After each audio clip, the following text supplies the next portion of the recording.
morning, Julia Jordan, your favorite real estate agent. For the first time in a long time, I heard the industry really squeaking up and calling out to not panic. This year in real estate, we lost about 40% of agents and we lost about 40% of our business. In the meantime, those coaching groups that I am in always point out there is enough business for the good ones, and if the bad ones get weeded out in a slow market, thumbs up for that. I'm all for that. We have so many crappy agents. When they leave the industry because they simply can't pay their bills anymore, I'm totally for it. While the market died on us basically 40%, my business grew 36% so far. If you want to get help before the year is up, I can ramp up that number. I'm totally fine with that. So what does that say? It says even when the market goes bad, you can still grow your business.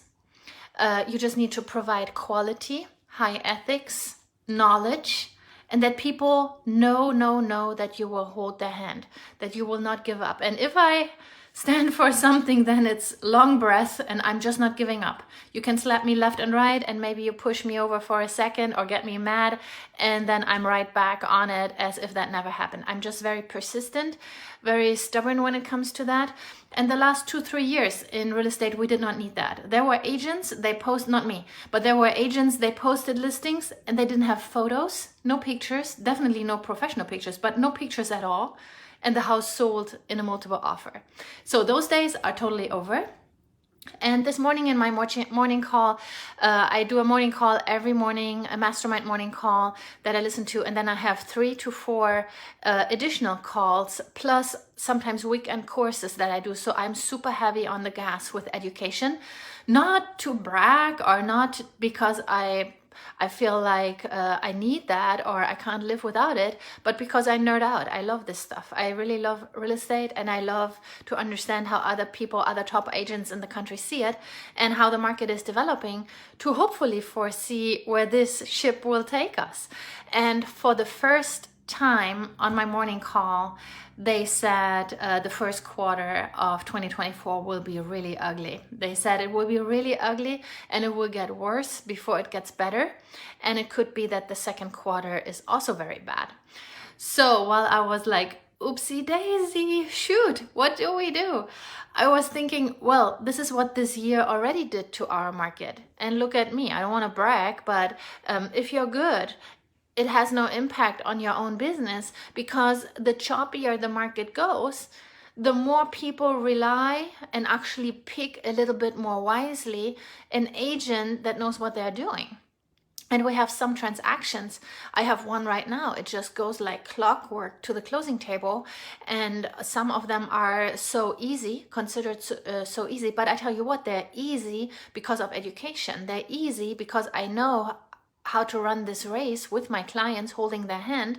But then there are others where totally unexpected stuff hits the fan, and then you need an agent that knows their stuff and that stays cool, that does not get irritated. Or in our industry, so often agents get catty and get an attitude or think they need to flex. They're flexing on the client's expense, and the sad thing is that the client often doesn't know. We had agents recently I had the agent 15 transactions into the game, not knowing what option period is. Even the public knows what option period is most of the time and how to maneuver. Agent had no idea, and the team lead also had no idea. Well, I called my broker and I called my coach, and they all did faceplant emoji. They were like, what? I'm like, yeah, it really happened. So it's super important that you are represented by an agent that is honest to you. Sometimes I recommend not to sell or not to buy, depending on the situation.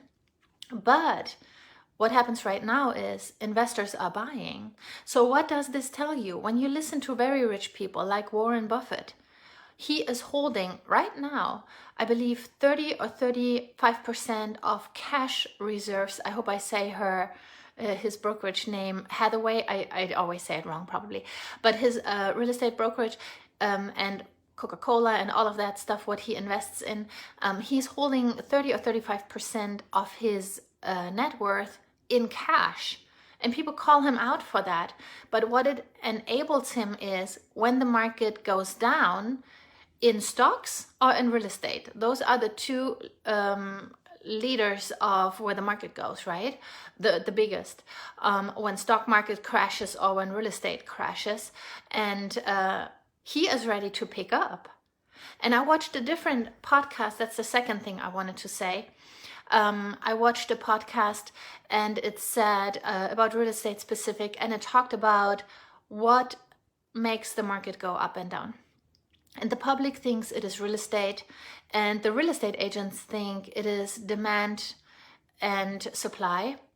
But what this guy, and I agree with him, came up with is it is emotions. And I agree with that. Always in years before election, people are on the edge, people are scared.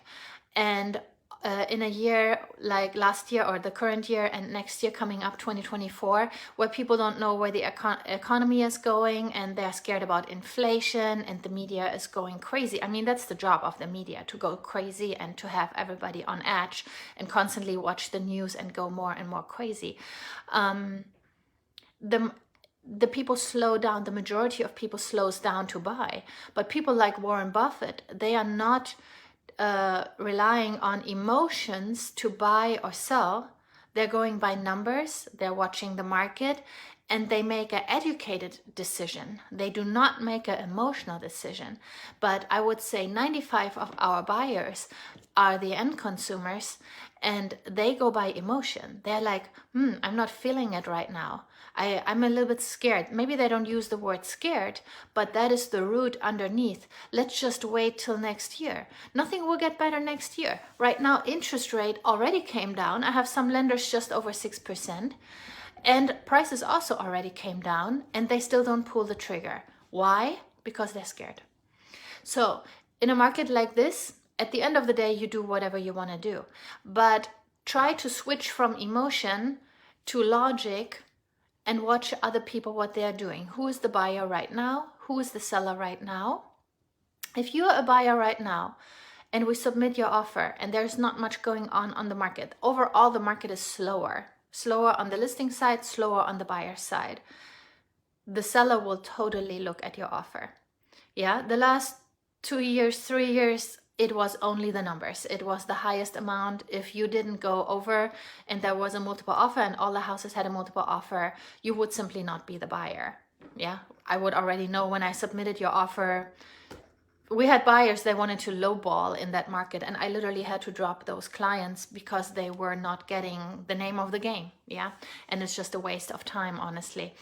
But in this market, if you submit a decent offer, and it can be under, or we can ask for seller contribution, what means the seller comes up with cash or is discounting the price, buying down your rate, or contributing to your closing cost. That's the secret why right now you can buy with very little cash in your pocket.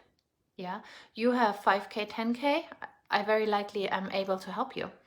And then seller contribution, you can use it for your advantage in whichever way you want to use it. Buy down the rate, buy down the price,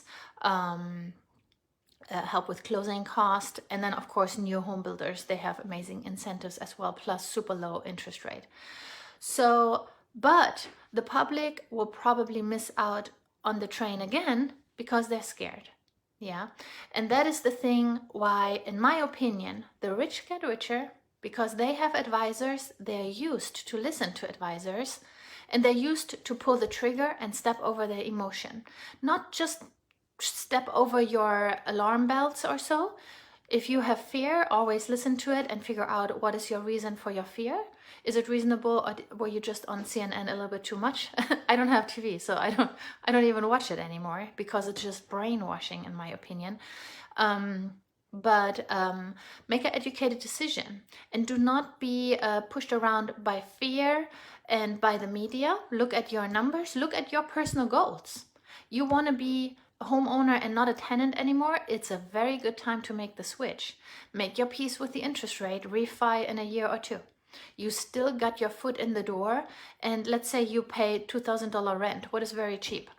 $2,000 rent, $24,000 a year down the drain. Do you know how many people I know that for 2, 3, 4, 5, 6 years tell me, oh yeah, I want to buy, but maybe not this year. Maybe I wait for interest rate to come down. Maybe I wait for the market to crash, to implode. Guess what? That will probably not happen. Maybe we see a little price correction.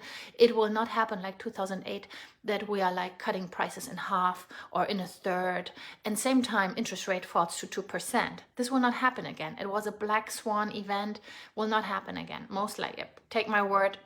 I usually don't promise things, but I don't think it will happen again. So those people, it's sad for me to watch, but they go by emotions. They shop by emotions. They make all their life decisions. They go to McDonald's by emotion. They don't make their salad at night. And sometimes I'm that person. But don't be steered by your emotions. Use your logic. Listen to advisors. That's why the rich get richer. They listen to their CPA. They listen to their real estate advisor. They listen to all those experts, maybe attorneys, wealth advisors. They listen to all those people, and that's why the rich get richer. And the poor people say, they pull excuses, you know, and you cannot. Then you will just, what do you say in real estate? Do you put stuff into action, or do you make excuses? There's only one of the two. Stop making excuses. Why not? And why with 45 years you're still a tenant? Stop it. Make a good decision. Make the belt a little bit tighter for a year or two. Put your goals first. Follow your goals. And then the rest will fall into place. Yeah, you're maybe on a ramen noodle budget for a year, but in 2 years or in 5 years, how much will your life improve? Yeah. Okie dokie. That was my speech for the day. Do not be steered only or manipulated by your emotions. My coach always said that's the highest level of self-sabotage, to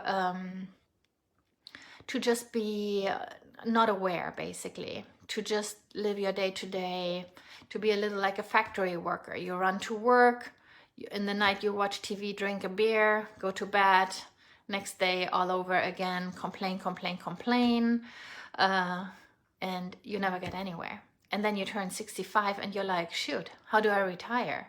Yeah, and I see it in my closest family, environment, like in my closest family circle, people being tenants, and every paycheck they burn through and they numb themselves with TV or worse things, and their whole life just goes by like a film. So don't be that person. Put your goals first. Think about, what is your goal? What makes you happy?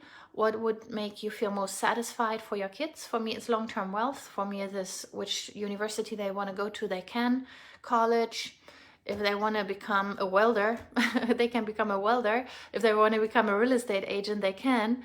Or a doctor. Little one wants to become a doctor, and I ran her the numbers, how that would play out with compound debt, interest rate payments and such. So make up your mind what you want to do, and then come after your goals. Yeah? Okie dokie. You guys make it a good day. Bye-bye.